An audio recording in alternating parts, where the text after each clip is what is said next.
नमस्कार, आप देख रहे हैं भारत एक्सप्रेस और मैं हूं आपके साथ मुचकुंद राय। जैसा खबर पश्चिम बंगाल से आ रही है, जहां ममता बनर्जी ने दुर्गा आंगन के शिलान्यास के लिए घोषणा की है, जो कि 263 करोड़ रुपए में बनेगा।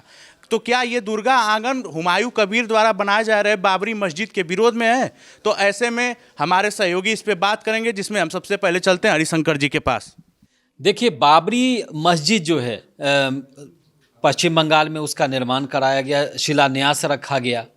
और हुमायूं कबीर ममता बनर्जी की पार्टी के नेता, उनके कहा जाता है कि उनके बहुत करीबी रहे। तो उस मतलब कहीं ना कहीं ममता बनर्जी को ये मालूम तो ज़रूर रहा होगा कि बाबरी मस्जिद बनाने की प्लानिंग है। तो कुल मिलाकर के टीएमसी की प्लानिंग ये थी कि मुस्लिम वोट बैंक जो है उसको और मजबूती से अपने पक्ष में किया जाए। हालांकि मुस्लिम वोट बैंक उनके पक्ष में बहुत काफ़ी दिनों से है, लेकिन उसको और मजबूती प्रदान किया जाए, चूँकि अब चुनाव फरवरी मार्च महीने में होना है। लेकिन अचानक से ये मामला जो है बैकफायर कर गया। अचानक से ममता बनर्जी को जब बीजेपी को इतना बड़ा हथियार हाथ लग गया, बीजेपी लगातार टीएमसी पर सवाल उठाने लगी। ममता बनर्जी जब घिर गई तमाम आरोपों के बीच, उन्होंने एक डैमेज कंट्रोल का एक तरीका सबसे पहले तो उन्होंने अख्तियार किया कि हुमायूं कबीर को बाहर कर दिया। लेकिन बाबरी मस्जिद में आप याद करिए, ईंट लोग सिर पर लेके कोई हाथ में लेकर के आ रहा है, और वहाँ जब तक एक एक ईंट है बाबरी मस्जिद का पश्चिम बंगाल में, तब तक ममता बनर्जी घिरती रहेंगी और बीजेपी उनको घेरती रहेगी। तो इसका उन्होंने काट निकाला दुर्गा आंगन। दुर्गा पूजा देखिए, बंगाल में जो है आज से नहीं, सदियों से वहाँ पर देवी माता की पूजा की जाती है, काली माता की पूजा की जाती है। अब आप चले जाइए रामकृष्ण परमहंस, ठीक है ना, और बहुत सारे आपको वहाँ महापुरुष मिलेंगे जो माता के पुजारी रहे हैं, सेवक रहे हैं। तो कुल मिलाकर के है, बंगाल का सेंटीमेंट जो है वो देवी पूजा में है, बहुत ज़्यादा है। काली पूजा हो या माँ दुर्गा की पूजा हो, दुर्गा पूजा में पूरा बंगाल दुर्गामय होता है। और हर व्यक्ति, हर जो बंगाल का रहने वाला है, वो वहाँ पर उस दौरान 7 से 9 दिन तक, 10 दिन तक छुट्टी में ही रहता है। तो कुल मिलाकर के है कि लोगों के सेंटीमेंट, चूँकि हिंदुओं का सेंटीमेंट आहत होता हुआ दिख रहा है बाबरी मस्जिद के शिलान्यास से, इसीलिए उसको डैमेज कंट्रोल को मतलब उसकी भरपाई के लिए ये एक नया तरीका है। हालांकि काम अच्छा है। दुर्गा आंगन अगर 263 करोड़ की लागत से अगर बनाया जा रहा है तो ये बात अच्छी है। लेकिन इसी समय क्यों, जब चुनाव फरवरी मार्च में होने हैं, तो मेरा ये मानना है कि कुल मिलाकर के ये डैमेज कंट्रोल की कोशिश है। जो बाबरी मस्जिद से जो डैमेज हुआ, उसको दुर्गा आंगन से कंट्रोल करने की कोशिश हो रही है। जी, जैसा कि हरिशंकर जी ने बताया, तो मैं अब विशाल जी के पास चलूंगा कि क्या ये बीजेपी को साधने की कोशिश है, बीजेपी के वोटरों को, हिंदुओं को, ममता बनर्जी का? देखिए, ये साधने से ज़्यादा अपना वोट बैंक बचाने की कवायद अगर आप देखें तो है। जी, ठीक है, इसमें सीधे से आप समझ सकते हैं कि जो हुमायूं कबीर द्वारा जो बाबरी मस्जिद बनाने की घोषणा की गई और जिस हिसाब से उनका कद बढ़ा हुमायूं कबीर का, तो क्या है कि बंगाल में कम कम से कम 25 से 27% आबादी मुसलमानों की है, और मुझे लगता है कि 70 से 100 सीटों पर वो प्रभावी भूमिका में है। तो और वो एक मुश्त जो वोट पहले लेफ्ट के पास था, फिर बाद में अब ममता की तरफ शिफ्ट हो गया है। अब क्या है कि अगर उसमें से एक वोट भी अगर वो हुमायूं कबीर के साथ जाता है, तो जाहिर तौर पे उसका नुकसान सीधे ममता बनर्जी को होगा। अब क्या है कि अब अपने हिसाब से उन्होंने, चूँकि हुमायूं कबीर जिस हिसाब से उन्होंने एक्सट्रीम लाइन ली, तो चूँकि ममता के पास कोई चारा बहुत बचा नहीं था। अगर वो बहुत ज़्यादा अगर उस पर भी नहीं पूरा बोलती, तो जो अपीजमेंट की जो उन पे जो तुष्टीकरण का जो आरोप लगता रहा है, तो फिर ममता जाहिर तौर पे जो हिंदू उनका वोट बैंक है वो उनसे नाराज़ होता है। हिंदू जो हैं जिस हिसाब से एग्रेसिव ममता अपीजमेंट करते, लेकिन खासकर हुमायूं कबीर और बाबरी मस्जिद ऐसा मसला रहा जिसमें कि आप डिफेंसिव हो गए। अब सवाल था कि चूँकि जाहिर सी बात है कि अपना उधर से एक वोट बैंक खिसकेगा। एक तबका अगर पिछले कुछ सालों में देखें, पिछले एक दो लोकसभा विधानसभा के चुनाव, तो बीजेपी लगातार मजबूत हुई है। तो इसमें भी जाहिर सी बात है कि जो पहले वोट बैंक खासकर हिंदुओं का जो था, वो जो ममता की तरफ था, वो बीजेपी की तरफ खिसका है, तभी भी मजबूत हुई है। तो ये सारी कवायद जो उनका जो है, चूँकि अब ममता बनर्जी करीब 10 साल से ऊपर हो गए, है ना, 10 साल का जो है पूरा कार्यकाल, तो एक एंटी इनकम्बेंसी भी फैक्टर होता है। अब सवाल है कि एंटी इनकम्बेंसी को कैसे काउंटर करेंगी। तो उसमें चूँकि जो दुर्गा जो है बंगाल में, उसको एक सांस्कृतिक प्रतीक है, हर कोई उससे बड़ा जुड़ा, जैसा कि हरि जी ने भी कहा। तो उसका है कि हम एक मैसेज दें कि हम मुस्लिम सो कॉल्ड मुस्लिम अपीजमेंट की तरफ नहीं है, हम हिंदुओं की भावनाओं या जो बंगाल की जो मूल संस्कृति है उसके प्रति भी मेरे आदर सम्मान है। तो दोनों चीज़ें हैं, एक है कि एक मैसेज देना कि भाई जो पहले से जो हैं वो बीजेपी की ओर ना डाइवर्ट हो, कि भाई हम आपका भी ख्याल रखते हैं। और दूसरा जो है हुमायूं कबीर द्वारा जो डैमेज किया जाएगा, तो उसमें है कि उस कटाव को रोकें। तो मूल चीज़ है कि कटाव को कैसे रोका जाए। जी, जैसा कि विशाल जी ने बताया, तो अभी आपने देखा होगा पीछे कि नेता विपक्ष जो हैं शुभेंदु अधिकारी बीजेपी की तरफ से, उन्होंने कई हिंदू संगठनों के साथ मिलकर रैली निकाली इस मस्जिद के विरोध में। तो ऐसे में अभिरंजन जी, आपको इसको लेके क्या लगता है कि ये बीजेपी के वोटरों को साधने की कोशिश ममता करें या अपने वोटरों को बचाने की कोशिश करें? देखिए, बीजेपी के वोटरों को लाने की कोशिश है या अपने वोटरों को बचाने की कोशिश है, इससे इतर एक है कि क्या ममता बनर्जी सॉफ्ट हिंदुत्व की राह चल रही है।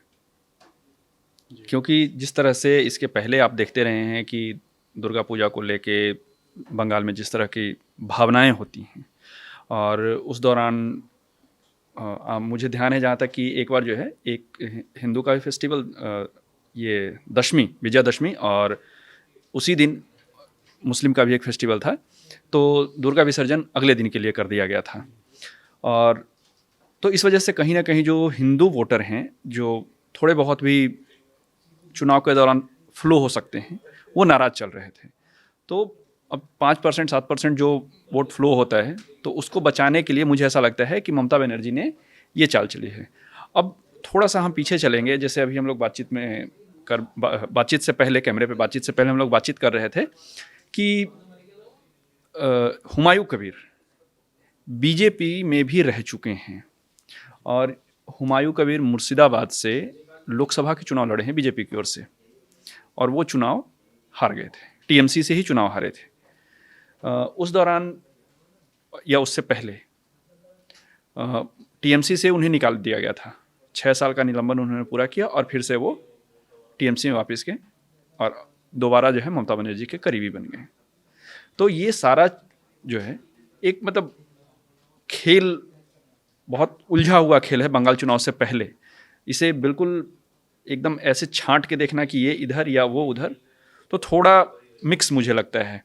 क्योंकि सॉफ्ट हिंदुत्व की राह जो है चुनाव में सब लेते हैं, लेकिन ममता बनर्जी को जो मैं देख रहा हूँ, वो पहली बार ऐसा देख रहा हूँ कि सॉफ्ट हिंदुत्व की राह चल रही है कि दुर्गा आंगन बनाएंगे और बंगालियों के बीच में एक अपनी अलग पहचान लेके जाएंगे कि भाई हम प्रो मुस्लिम नहीं हैं, हम आपके लिए भी हैं। तो ये जी, मुझको एक चीज़ और मैं बताना चाहूँगा कि आप देख लीजिए कि जो लगातार इस तरह की चीज़ें आ रही हैं, चुनाव से जस्ट पहले जो हुमायूं कबीर का अभी हाल फिलहाल में ही मामला है, बहुत ज़्यादा पुराना नहीं है। दूसरी बात यह है कि बंगाल में इस समय ममता बनर्जी लगातार जो है आरोपों से घिर रही हैं। कई मंत्री उनके जेल में रहे, शिक्षा घोटाला हो, चाहे और भी उनके जो भतीजे अभिषेक बनर्जी हैं उन पर भी आरोप है, वो भी लगातार कई मामलों में घिरे हुए हैं। तो कुल मिलाकर के है कि वहाँ पर बहुत सारी चीज़ें इस बार ममता बनर्जी सरकार के लिए, टीएमसी के लिए बहुत चुनौतीपूर्ण है। सबसे बड़ी बात है कि वहाँ पर एक थर्ड पिलर दिख रहा है इस बार, क्योंकि मुस्लिम वोट अगर बटेगा टीएमसी का तो कहाँ जाएगा? बीजेपी को तो नहीं जाएगा। सीपीआई सीपीएम चाहे कांग्रेस उस हालात में नहीं है जो मुस्लिम मतदाता उनको वोट दे। तो फिर एक थर्ड पिलर जो बिहार में ओवैसी को आपने देखा, ठीक आप ऐसा समझिए कि हुमायूं कबीर को फंडिंग भी हुई है, जो ईंट लेकर के इतने सारे लोग आ रहे हैं। तो ये एक बाबरी मस्जिद का निर्माण तो हो रहा है पश्चिम बंगाल में, लेकिन एक पार्टी का निर्माण भी हो रहा है जिसके मुखिया हुमायूं कबीर हैं, और ये चुनाव से पहले करीब करीब कुल मिलाकर के उसी माइंडसेट से वो चल भी रहे हैं कि चुनाव में उनकी पार्टी लड़ेगी। तो एक नए प्लेयर का आगमन है वहाँ पर चुनाव में, और वो चुनौती लगातार ममता बनर्जी को देंगे और दे भी रहे हैं। एक तो उनको बैकफुट पर ला दिया ममता बनर्जी को, नहीं तो दुर्गा आंगन इस बार बनाने की नौबत क्यों आई? इसीलिए नौबत आई कि आपको लग रहा है कि बीजेपी की मजबूत पकड़ हो रही है और इस बार सत्ता हाथ से चली न जाए, क्योंकि आप लगातार वहाँ पर मुस्लिम तुष्टीकरण करते दिखे हैं।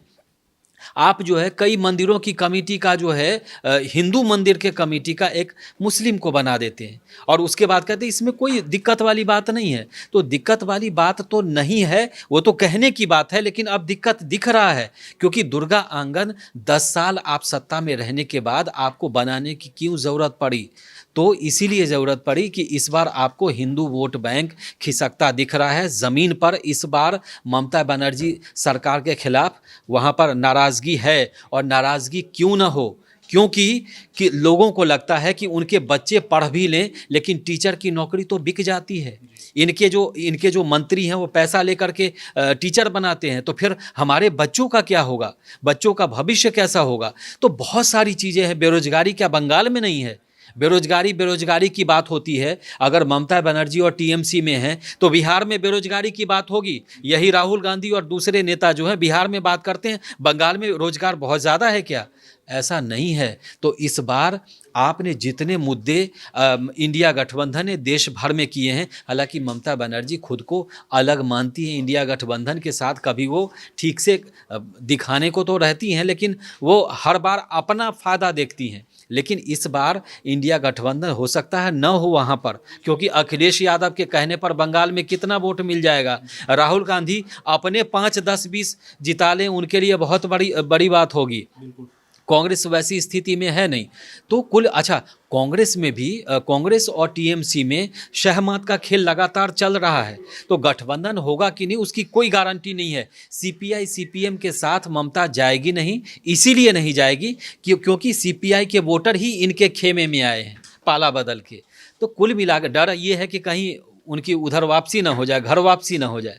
तो कुल मिलाकर के ममता बनर्जी के लिए बड़ा टफ सिचुएशन है। अभी तो दुर्गा आंगन बना रही हैं, अभी बहुत सारी चीज़ें बनाएंगी। आप लगातार उनका पिछले बाबरी मस्जिद वाले शिलान्यास के बाद से उनका बयान आप बदलते देखिए। और कहती हैं मोदी तक को यहाँ केंद्र को वहाँ से चुनौती दे रही हैं, और बड़े अलग अंदाज में वो चुनौती दे रही हैं। मतलब उनको अपना वोट बैंक बचाना उनके लिए बहुत इस बार मुश्किल हो रहा है। और 10 साल सत्ता में रहने के बाद अगर आपने कुछ बड़ा काम नहीं किया है, कुछ बड़ी योजनाएं नहीं की है, तो आपको जवाब देना पड़ेगा। और 11वां साल मतलब अगली बार आना, मार्च अप्रैल चुनाव में वापसी करना उनके लिए बहुत टफ है। और ये सब उसकी कवायद है, उसी में एक ये भी है।